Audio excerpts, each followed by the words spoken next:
Muchas gracias también al Open, a Javier por contar con nosotros, con todos nosotros, para esta mesa y enhorabuena por la organización del Open y por ese premio Puñetas de Bronce muy merecido.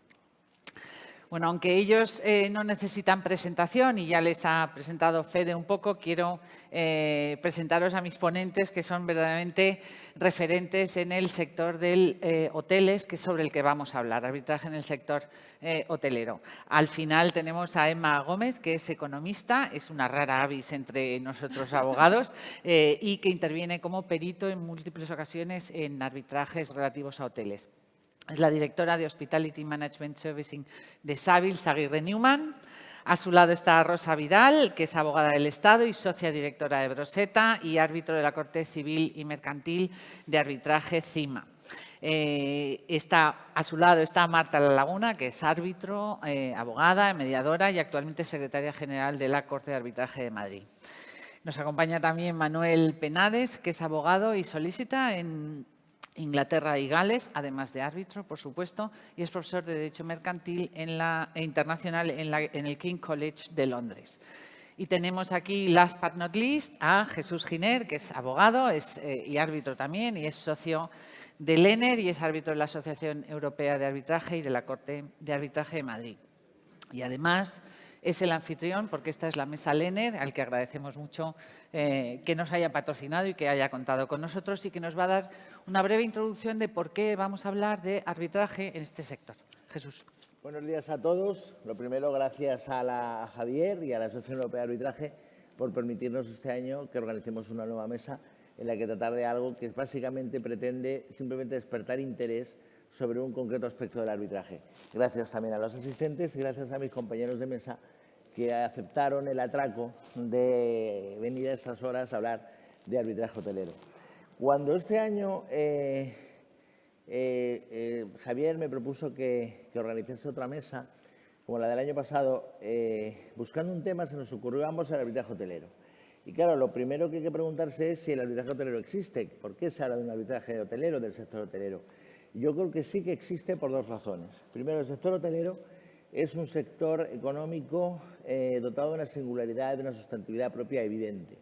Es un sector caracterizado por la presencia de unos operadores muy especializados, cuyo tráfico empresarial ha dado lugar además a figuras de contratos siempre singulares, o bien contratos que se han elaborado sobre figuras típicas, pero que han desarrollado elementos que conforman una tipicidad social, introducción de elementos singulares en contratos de arrendamiento de inmueble, de arrendamiento de industria, de compraventa de negocio.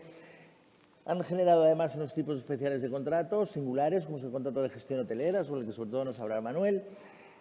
Y, por lo tanto, eso ya hace que en el ámbito del arbitraje, donde digamos que porque existen otros tipos, otras materias susceptibles de arbitraje, digamos, sabemos que el arbitraje contractual, de controversias contractuales, es el core business del arbitraje comercial, ya hace que merezca la pena pensar sobre ello, sobre el arbitraje hotelero. Nos encontramos además con que su sector hotelero se caracteriza por la presencia de una actividad internacional o transnacional que lo hace especialmente propicio para que la resolución para la aparición de controversias con notas propias que donde mejor encuentran sus resoluciones en el arbitraje.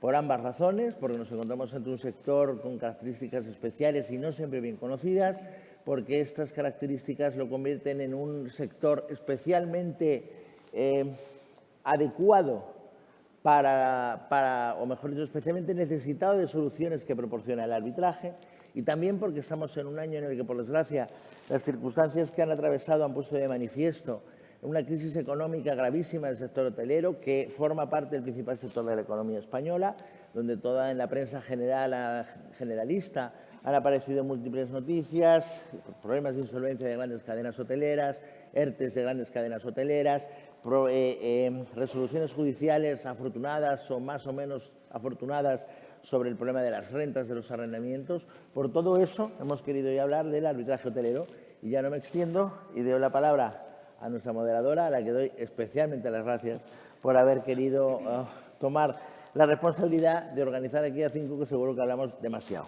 Gracias, Sonia. Gracias, Jesús. Muchas gracias. Pues empezamos ya, vamos a analizar o vamos a tratar de daros una visión de los diferentes problemas que se plantean en la vida de un hotel. Y vamos a empezar por preguntarle a Marta, en su condición de privilegiada de secretaria general de la Corte de Arbitraje, ¿cuál es la idoneidad específica que tiene el arbitraje en la resolución de los conflictos que se presentan en la vida de los hoteles? Pues lo primero, muchas gracias, Sonia, y muchas gracias a Lopen, a Javier y a Lener por invitarme, porque es un verdadero placer estar aquí hoy con todos vosotros. Bueno, respondiendo a tu pregunta, me preguntas si el arbitraje es una buena alternativa para resolver controversias en el sector hotelero. Antes de responder, haría una matización, y es que existen controversias internacionales y controversias en el ámbito doméstico. En las controversias internacionales, el arbitraje no es que sea una alternativa, es que es la única opción. Las partes necesitan un foro neutro y el arbitraje en el ámbito internacional, en el sector hotelero, está asentado. O sea, creo que es una realidad. Como digo, no hay otra opción. De hecho, bueno, está CIAM y seguro que ayuda a consolidarlo aún más. En el ámbito doméstico, el arbitraje, las controversias domésticas, sí que hay una opción, y es la jurisdicción. En mi opinión, no es la alternativa más idónea, la jurisdicción. Y voy a decir por qué. Básicamente por tres cosas que voy a desarrollar, y es por la especialización, por la agilidad y por la flexibilidad que permite el arbitraje. Por la especialización. Pues, como ha dicho Jesús, es un hecho que el sector hotelero tiene actores muy concretos, familias, cadenas hoteleras, fondos de inversión, y tiene unas concretas formas de explotación de hoteles, aparte de la explotación directa por el propietario, la franquicia, el contrato de gestión y el arrendamiento. Y todo eso, todo ese entramado de players, de situaciones que tradicionalmente han generado muchas controversias. Es un sector, yo creo, con una alta litigiosidad. Y actualmente más. Me atrevería a decir que es el sector que más azotado se ha visto por la pandemia, o de los que más, por ser prudente. Entonces, en este contexto, creo que la especialización en la resolución de la controversia es necesaria. O sea, yo en mi reflexión es que hay una especialización en todo lo que es el proceso previo, en todo lo que es la contratación, incluso en el planteamiento de la disputa, y la resolución de la controversia no puede ir aparte de esa especialización. ¿Por qué? Lo piden las partes y el mercado lo ofrece. Yo, antes de ser invitada, he hablado con compañeros que están de Legal Counsel en el sector, y todos me decían, espero de una controversia que me entiendan, que hablen mi idioma, que entiendan el negocio. Y incluso uno me decía, es que si pierdo, al menos quiero saber por qué. Puedo perder, pero quiero saber por qué. Por otro lado, observamos que en los despachos, vemos en noticias que los despachos, aparte de la división tradicional de los departamentos, están cada vez especializándose y lanzando áreas de especialización multidisciplinar. Y he hecho el ejercicio antes de venir, he cogido un ranking y he consultado 10 páginas web de despacho. 10 tienen una especialidad en el sector hotelero, con newsletter, con un montón de noticias. Y esto lo que me hace la reflexión es que efectivamente hay una especialización. Por tanto, si está ahí, si lo pide el mercado, la resolución de controversias también tiene que estar especializada, tiene todo el sentido. Y la persona que resuelva tiene que tener conocimientos técnicos y conocer el sector para dar una buena solución al conflicto. Esto en la jurisdicción no puede ser, y lo digo con todo el respeto a los jueces que hacen una labor admirable, pero es que no se les puede pedir que sepan de todo y que tengan el tiempo para dedicarse a la controversia con la atención que merece. Y esto en el arbitraje sí que se puede hacer. Es una de las diferencias y de los activos del arbitraje.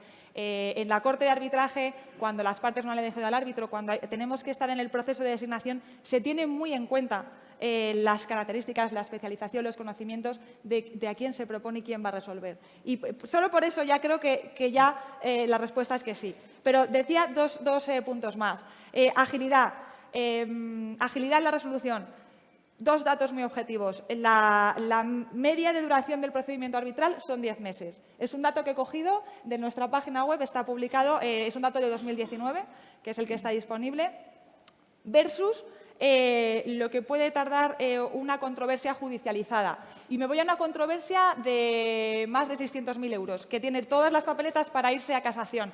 Es decir, que mínimo va a durar, y esto es un dato sacado también de la página web del Consejo General del Poder Judicial, de 2019. Ojo, que probablemente esto es mucho más optimista que la realidad a día de hoy, pero bueno, primera instancia, año y medio, segunda instancia, 1 año y casación casi 3 años. Es decir, 10 meses arbitraje versus 5 años y medio en un procedimiento, con datos cogidos de las páginas web de Internet. Entonces, creo que para las partes es muy importante que la controversia se resuelva. Llegamos a la paradoja, sino de que, más que se resuelva la controversia, se resuelve antes el negocio. Y es un peligro. Yo creo que esto, desde luego, es importante. Bueno, ya por tema es algo obvio, pero porque no se paralice la actividad, porque no se generen más daños, porque no haya que provisionar. Entonces, bueno, esta reflexión también me hace comentar el tema del coste del arbitraje, que es una crítica bastante manida que yo creo que es un poco simplista. Yo creo que en la ecuación de cálculo de costes, y bueno, aquí tenemos a Emma, que seguro que lo haría mucho mejor, pero hay que tener en cuenta que los honorarios de los letrados durante años, que los daños que se generan por no resolver una controversia, todo eso es dinero. Y luego que la especialización y la dedicación de alguien que resuelve una controversia así, eso también se paga. Entonces, creo que también por eso el arbitraje es idóneo para resolver controversias. Un apunte, el tercer apunte, flexibilidad en el procedimiento. Las partes son dueñas del procedimiento en el arbitraje y esto es importante más en estas controversias. A título de ejemplo, se puede utilizar el arbitraje de emergencia, que puede ayudar a desbloquear situaciones.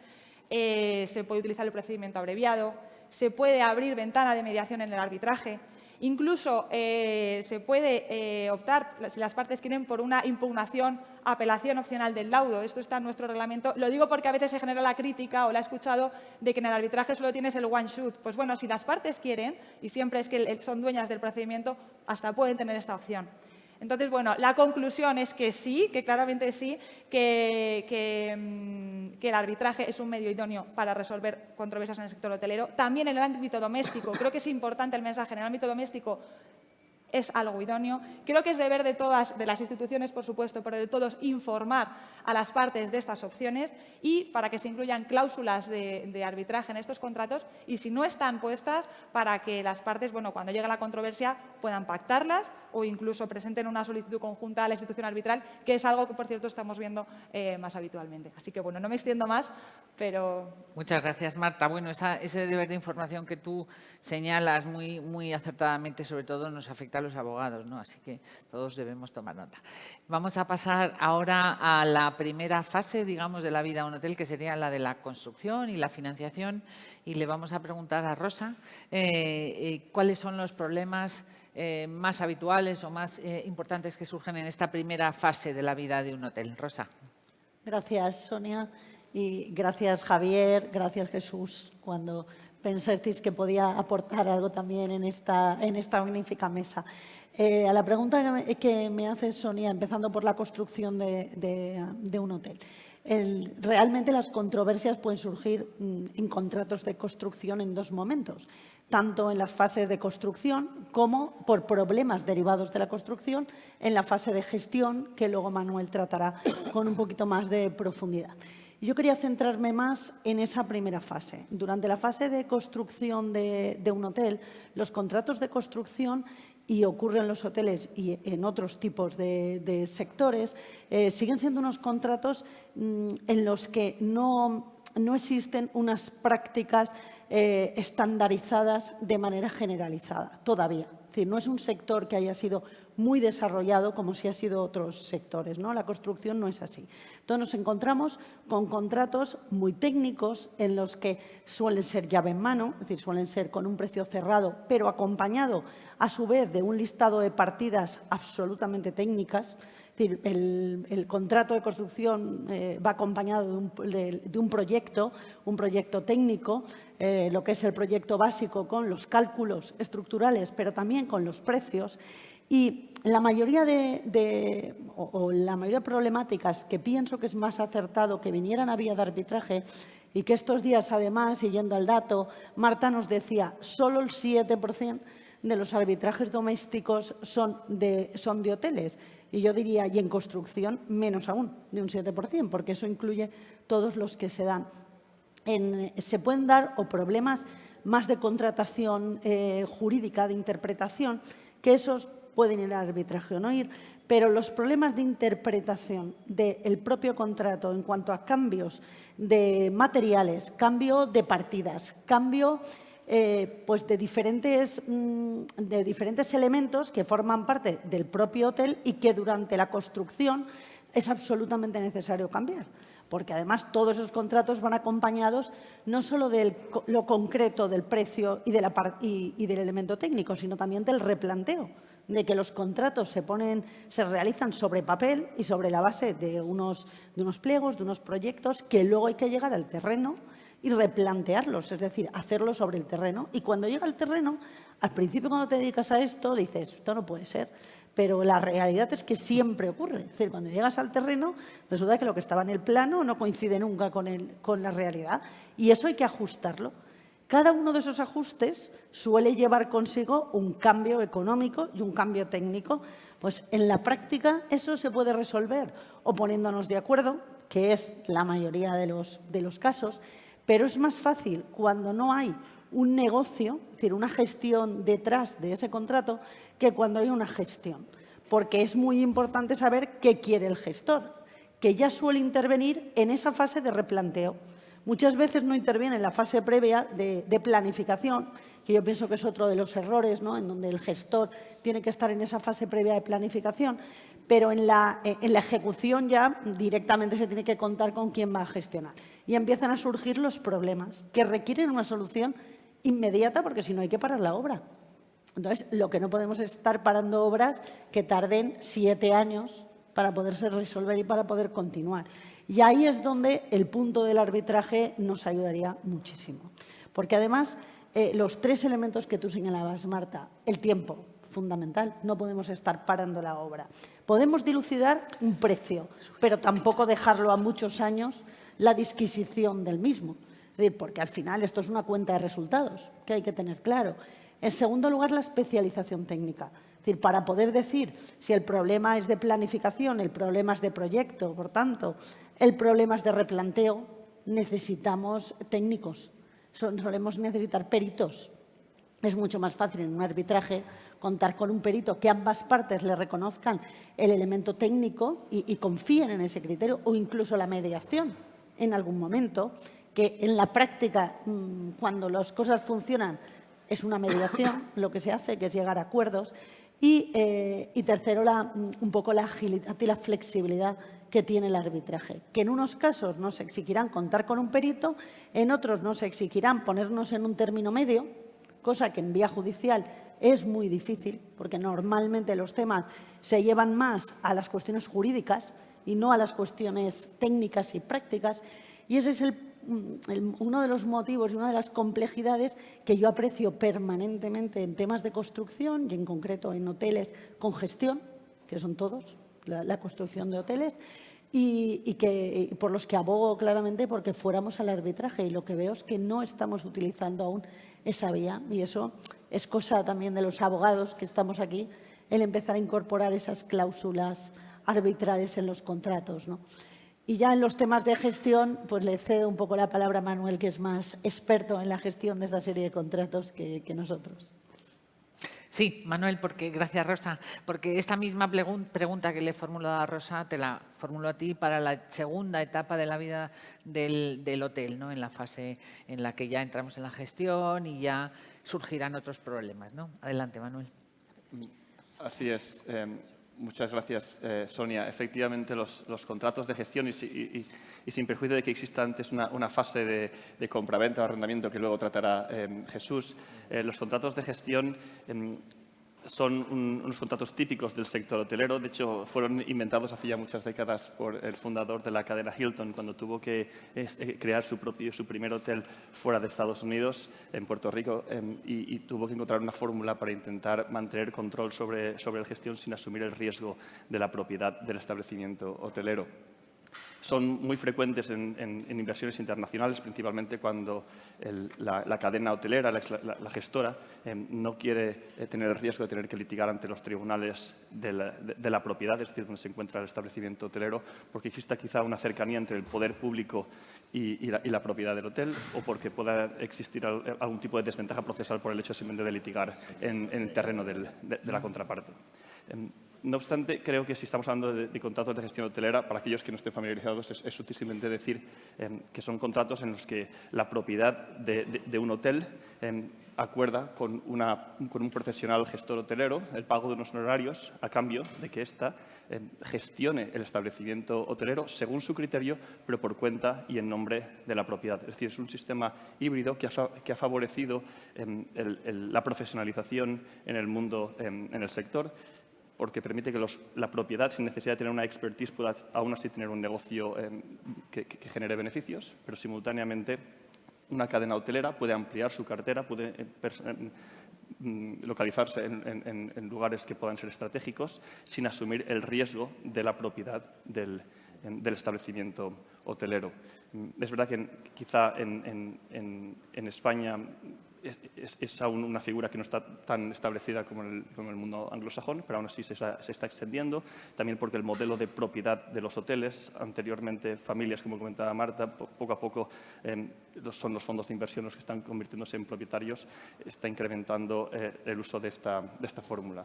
En el ambiente, en el contexto internacional se someten tradicionalmente al derecho inglés y es ahí donde mi pata inglesa me permitió estar en contacto bastante directo con estos contratos. Aún así, soy consciente de que cadenas hoteleras los someten al derecho español, no solamente en el ámbito doméstico, sino también en el ámbito latinoamericano, cuando tienen una capacidad de negociación importante.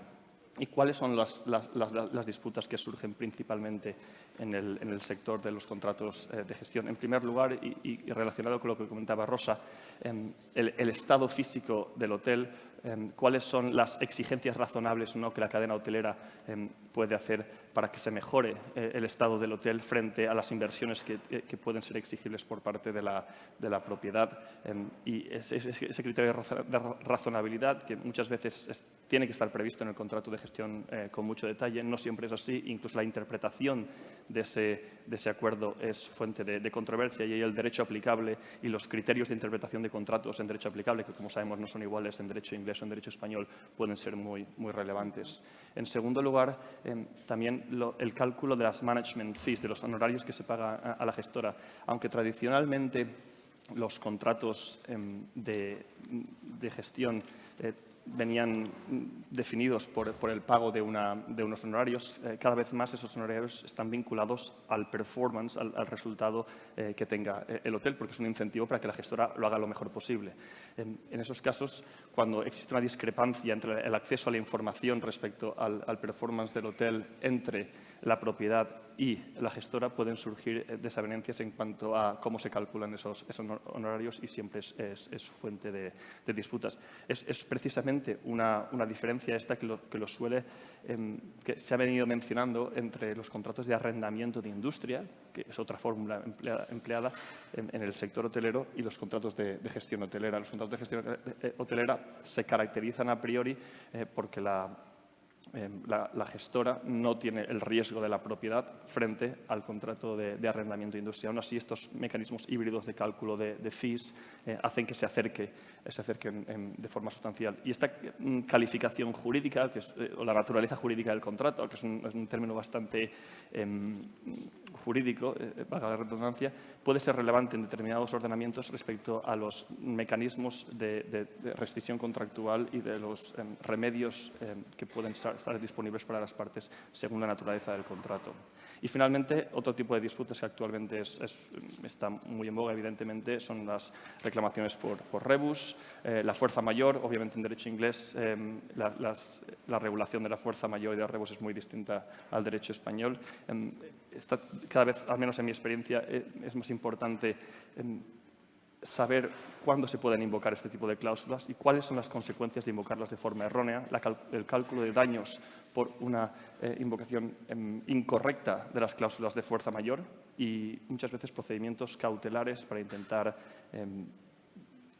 salir al paso de una mitigación de daños que pueda ser importante por las circunstancias actuales que, como sabemos, son muy extremas. Y son este tipo de disputas las que convierten al arbitraje también, como comentaban mis compañeras, en un mecanismo idóneo, porque da una holgura de cálculo, una holgura de espacio, de tiempos, que no siempre se encuentran en la jurisdicción y que permite que profesionales como EMA, como su empresa, que abordan este conocimiento de industria que nos permite a los árbitros, que es como yo actúo generalmente en este tipo de disputas, conocer el trasfondo de la disputa y, por lo tanto, resolverlo con mayor conocimiento de causa. Pero quizá mejor Jesús nos puede hablar un poco de los contratos de compra-venta y arrendamiento. Sí, y como decía, Rosa empezaba hablando de cuándo se construye el hotel, Manuel habla de cuándo se gestiona el hotel, y hay un paso intermedio, que es cómo llega al hotel del que lo construye al que lo gestiona.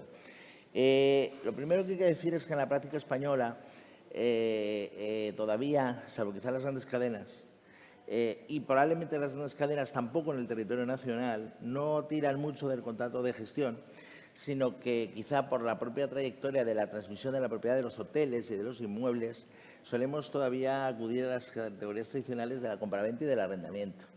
Compraventa y arrendamiento de hoteles que, como son de negocio, en realidad pocas veces vamos a encontrar, incluso aunque las partes los llamen así, ya sabemos que los contratos son lo que son, no como las partes los llaman, no son compraventas de inmuebles ni son arrendamientos de inmuebles. Ayer precisamente tenía yo una larga polémica con un cliente mío que no conseguía entender que no se podía desahuciar al hotelero. Porque el hotelero no era un arrendamiento inmobiliario, no era un arrendatario inmobiliario, era un arrendatario de industria. La compraventa de los hoteles y el arrendamiento de los hoteles está vertebrado por el hecho de que lo que se compra o lo que se arrienda es un negocio. Y los problemas jurídicos y los problemas económicos del negocio son los que atraviesan toda la problemática jurídica del contrato y también de la resolución de sus controversias. Nos encontramos ante compraventas de empresa, ante arrendamientos de negocio. Y esto influye, primero, eso exige, yo creo que tampoco hay que ser Hilton, pero creo que hay que conocer un poco cómo funcionan los hoteles. Hay que conocer también cómo, y es algo que sorprende la primera vez que uno se aproxima a un hotel, a un problema hotelero, toda esa econometría propia, como pasa en los despachos de abogados, han desarrollado los hoteleros. Los hoteleros tienen un montón de magnitudes que Emma conoce perfectamente, el ingreso por habitación, no sé cuánto. Luego, el lío de contratos que suele haber en cuanto a la propia explotación de los hoteles. En definitiva, toda aproximación a la compraventa de negocio hotelero, de industria, tiene que partir por un conocimiento exhaustivo de la realidad económica subyacente. Y ahí veremos en la práctica que hay tres grandes grupos de casos que generan problemas que considero son no solo susceptibles, sino que es recomendable que se resuelvan o se diriman en un arbitraje. Son problemas que atienden, primero, a la contraprestación, son a la prestación del contrato, al objeto del contrato. Segundo, son problemas que atienden a la crisis del contrato. Y tercero, son problemas que atienden a obligaciones accesorias del contrato. Y últimamente, un subtipo de crisis, que es la rebus. En cuanto al precio, debido a que hoy en día la inversión hotelera es profesionalizada, el que compra un activo hotelero como un inversor, en cierto modo, se convierte en un socio del explotador del hotel. El que arrienda un hotel como arrendador es también socio del hotelero que se lo arrienda como arrendatario.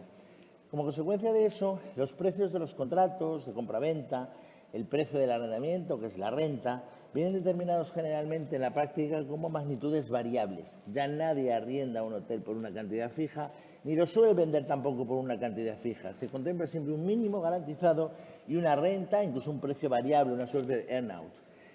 Y ahí viene ya, este es sin duda, según mi experiencia personal de los últimos años, el caballo de batalla.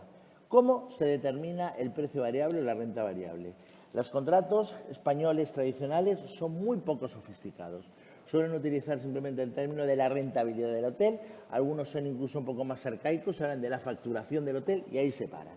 Claro, eso me ha pasado a mí, resolver también cuestiones como árbitro, eso es una insuficiencia del contrato. Porque cuando uno conoce un hotel, se sorprende al ver que existen multitud de operadores económicos que intervienen en el hotel, cuya actividad da como producto el flujo económico-monetario que produce el hotel, pero que ni están unificados en un solo contrato ni a veces en un solo operador. Con frecuencia, los hoteles tienen los servicios de restauración subcontratados o los presta un tercero, incluso el propio grupo hotelero que el explotador. Con frecuencia los servicios de lavandería también. Luego se encuentran los problemas de los contratos de los turoperadores, donde los grupos hoteleros contratan habitaciones con un turoperador, una cartera de habitaciones, y luego nos encontramos que desde las atenciones, las habitaciones gratis, los descuentos, funcionan con unas relaciones intragrupo que no son en absoluto ilícitas, pero que no siempre se conocen claramente y solo se van a conocer si existe una absoluta transparencia en el acceso a los registros contables de los programas de gestión hotelera que maneja el explotador. Un dato que revela, que confirma lo que acabo de decir sobre la complejidad y la singularidad de la explotación de los hoteles. Los hoteles han dado lugar a una mini industria informática y de gestión contable con programas específicamente diseñados para la gestión económica de los hoteles, donde se ponen habitaciones, se ponen reservas, se ponen precios, gestionan todo conjuntamente. Eso es la llave para conocer cuál es la facturación del hotel, que no se puede determinar simplemente comprobando cuáles son los ingresos contables de la sociedad bajo cuya razón social gira el hotel. A efectos del cálculo de la rentabilidad, es posible que los flujos monetarios obtenidos por terceros que desarrollan su actividad en relación con el hotel deban entenderse que son ingresos del hotel a los efectos de calcular su rentabilidad. Por tanto, es preciso que los contratos, bien de compraventa para los precios variables, bien de arrendamiento para el cálculo de la renta variable, establezcan con cuanta mayor precisión mejor cuáles son las obligaciones de información del arrendatario o del comprador, los derechos de acceso a esa información y las facultades de comprobación del acreedor eventual de ese precio variable o de esa renta variable. Que se establezcan mecanismos para dirimir las diferencias que al respecto se pueden establecer. Y aquí aparece una figura próxima al arbitraje, pero que no es arbitraje, y que, sin embargo, siendo necesario y siendo muy conveniente que se regulen los contratos, lo cierto es que muchas veces sirve simplemente, se malinterpreta y da lugar a problemas poco deseables. Me refiero a la figura del arbitrio. Yo creo que sería una locura pretender que un árbitro como nosotros dirimiese una controversia estrictamente económica sobre la cuantificación de determinada facturación de un hotel. Eso, en caso de discrepancia entre las partes, y antes de abocar directamente al litigio, en este caso al arbitraje, mucho menos a un litigio judicial, convendría que se sometiese al arbitrio de terceros. Teniendo en cuenta que el arbitrio no es un arbitraje, porque el arbitrio no es un mecanismo de resolución de controversias, sino que es un mecanismo contractual de integración de una relación contractual previa en un extremo de hecho.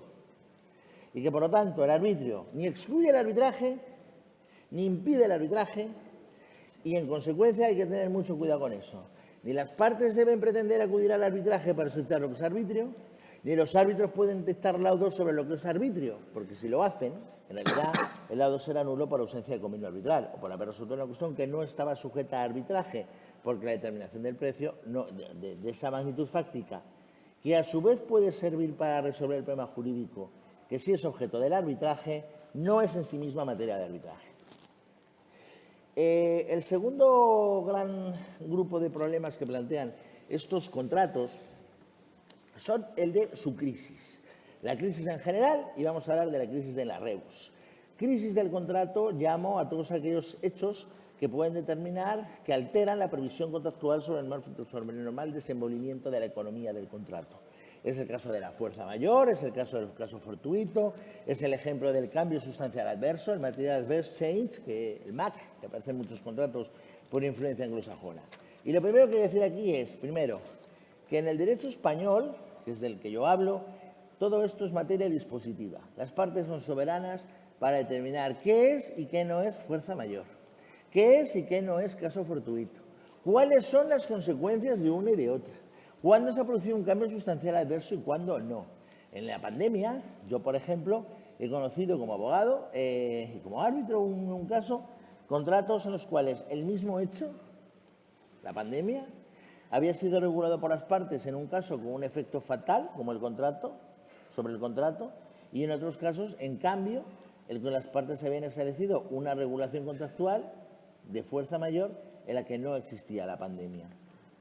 Se trataba de un caso en el cual se consideraba fuerza mayor la suspensión total de la actividad de la que se trataba el contrato durante al menos 6 meses. Este sector, al que se pertenecía ese contrato, no estaba afectado por una orden de suspensión total y, por tanto, no hubo fuerza mayor, lo cual, por cierto, dio lugar a un arbitraje iniciado por quien no entendía lo que decía el contrato. Bueno, pues este es uno de los asuntos en los cuales creo que, además, más tiene que aportar un arbitraje. En mi experiencia, y Javier lo conoce, al comienzo de la pandemia fui árbitro de emergencia en un arbitraje suscitado a propósito de un contrato de compraventa de unos inmuebles hoteleros, donde se discutía si se ha producido un supuesto de fuerza mayor.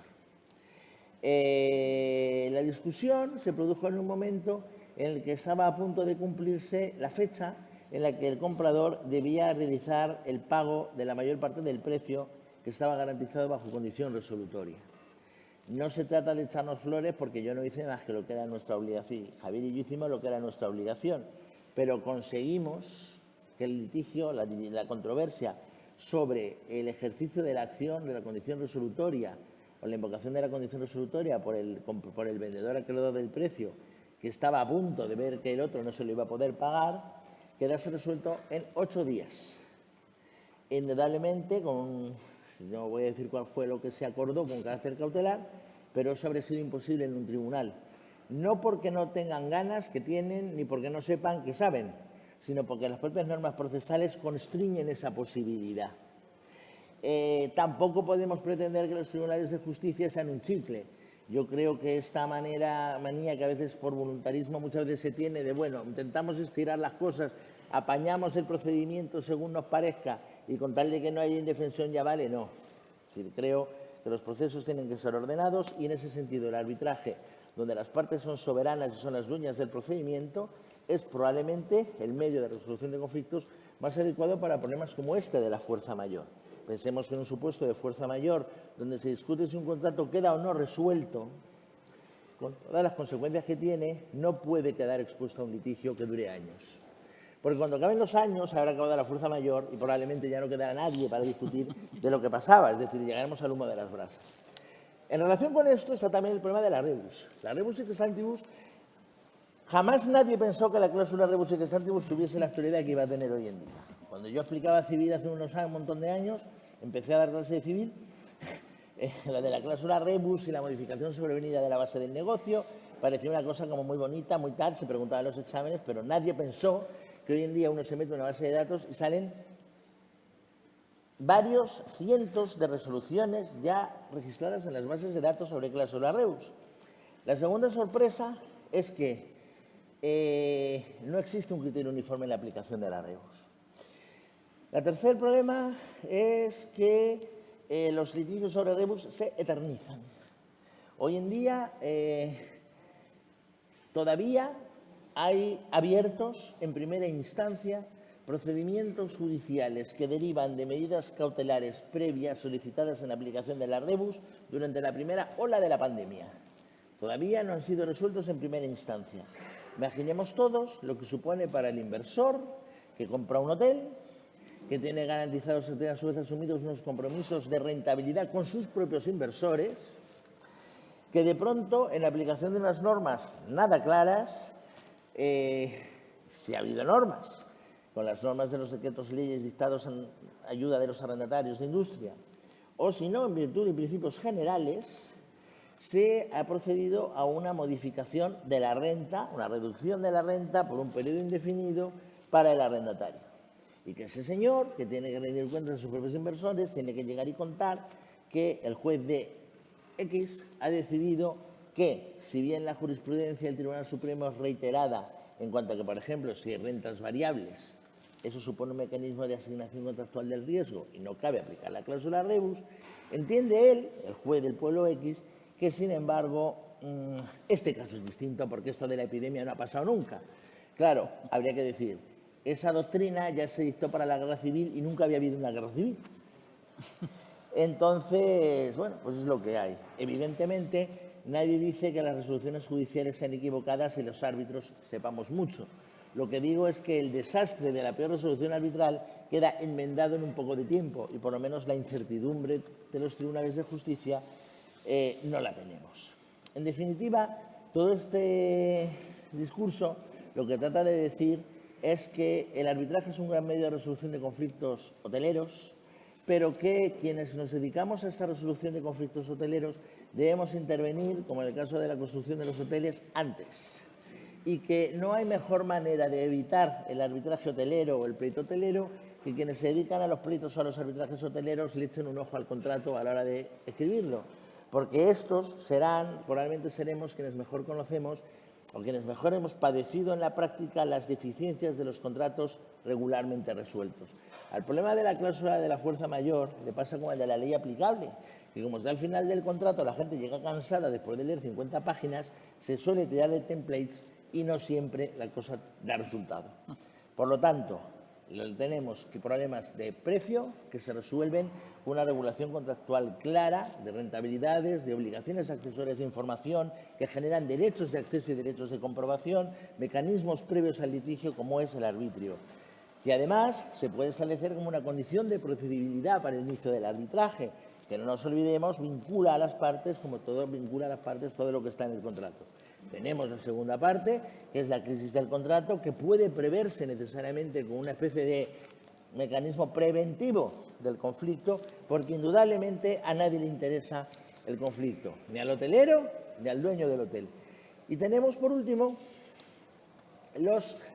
estos son los grandes grupos, en el caso de la Rebus, también se puede prever. Es decir, perfectamente se puede establecer que precisamente el mecanismo de rentas variables, pues un mecanismo de contraprestación variable, un mecanismo de arbitrio, se establece por las partes en previsión de posibles modificaciones sobrevenidas de las circunstancias. Y con esto se acabó la guerra. Y voy a referirme en último caso, que es ya algo que pasa mucho en los hoteles, lo ha dicho Marta, son las alianzas hoteleras, las joint ventures. Muchas veces, especialmente en este contexto de crisis, yo lo estoy viendo, pues hay alianzas hoteleras, hay joint ventures entre inversores, operadores y gestores.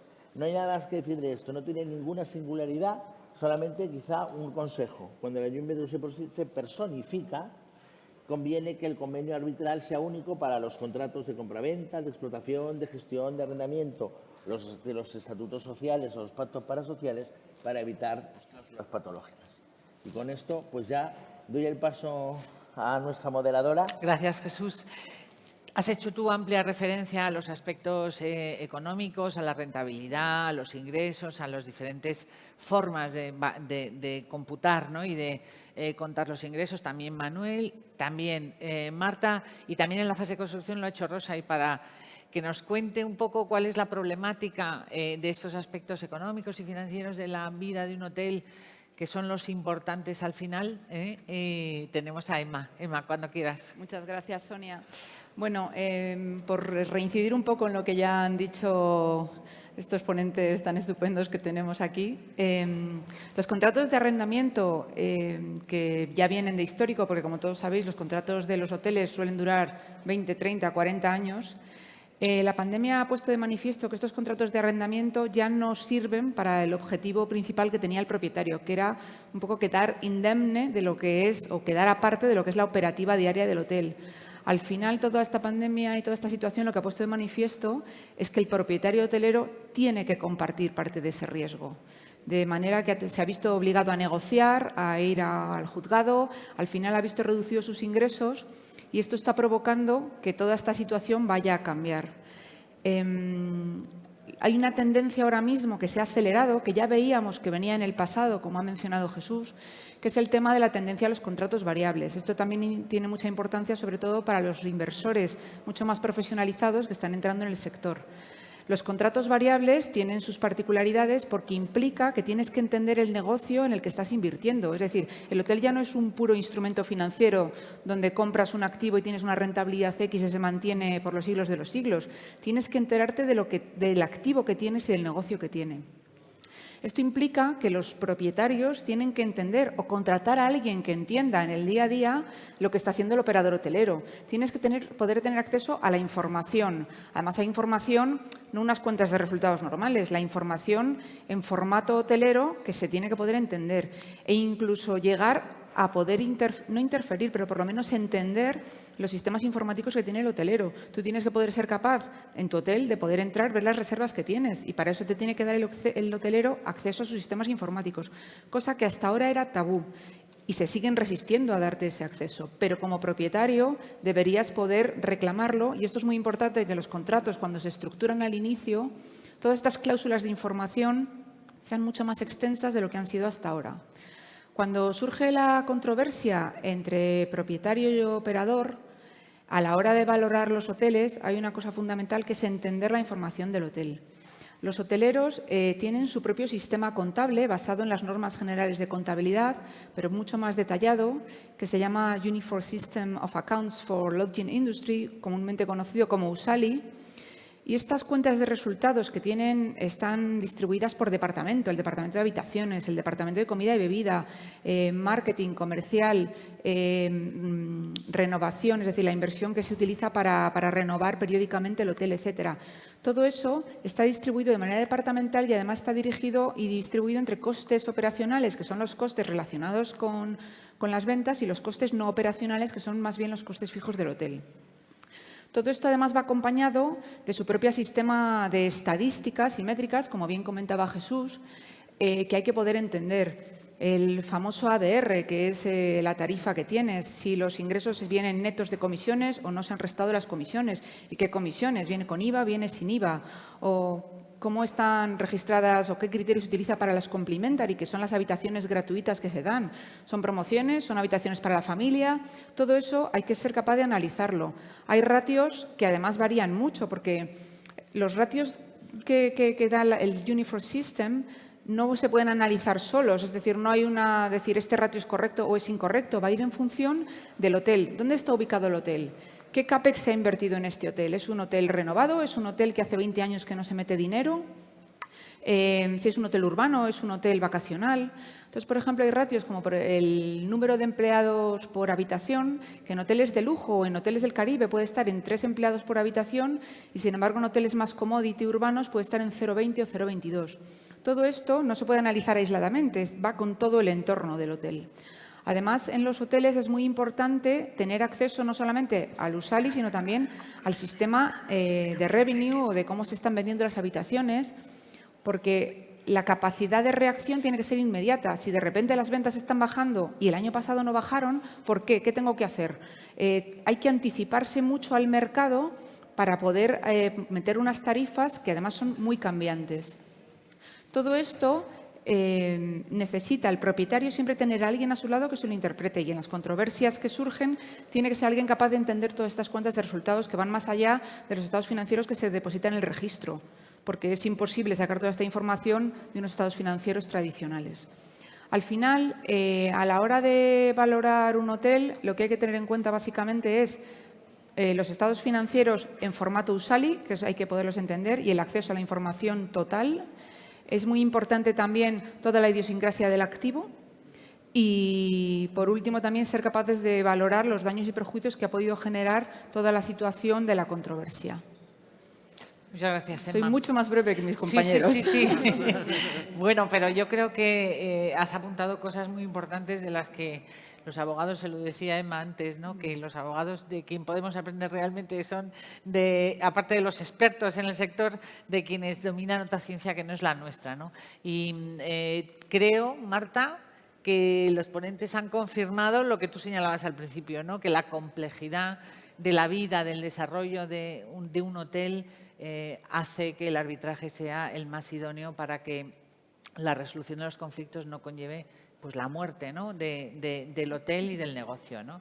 Eso es. Sí, efectivamente, yo después de escucharles, pues se me quedan dos ideas, que es la litigiosidad, aparte vivida, se nota en primera persona, y la necesidad de que se conozca el negocio. Entonces, como decía antes, creo que el arbitraje es necesario o es idóneo en muchas de las controversias que se generan. Lo pensaba en mi faceta previa como abogada y lo he confirmado en mi faceta de secretaria general de la Corte de Arbitraje. Desde que empezó la pandemia he revisado datos y hemos tenido arbitrajes de emergencia que han desbloqueado situaciones, hemos tenido acuerdos y hemos tenido arbitrajes que ya han concluido.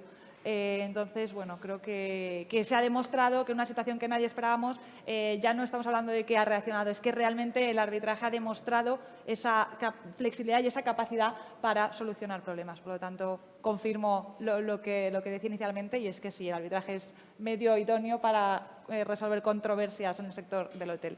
Muy bien, Marta, pues muchas gracias. Con esta reflexión cerramos, porque yo creo que este ajedrez que nos muestra la pantalla, quiere decir que nos hemos pasado de tiempo, han sido fantásticos en el contenido y también en el tiempo, los tenía muy amenazados, también es cierto.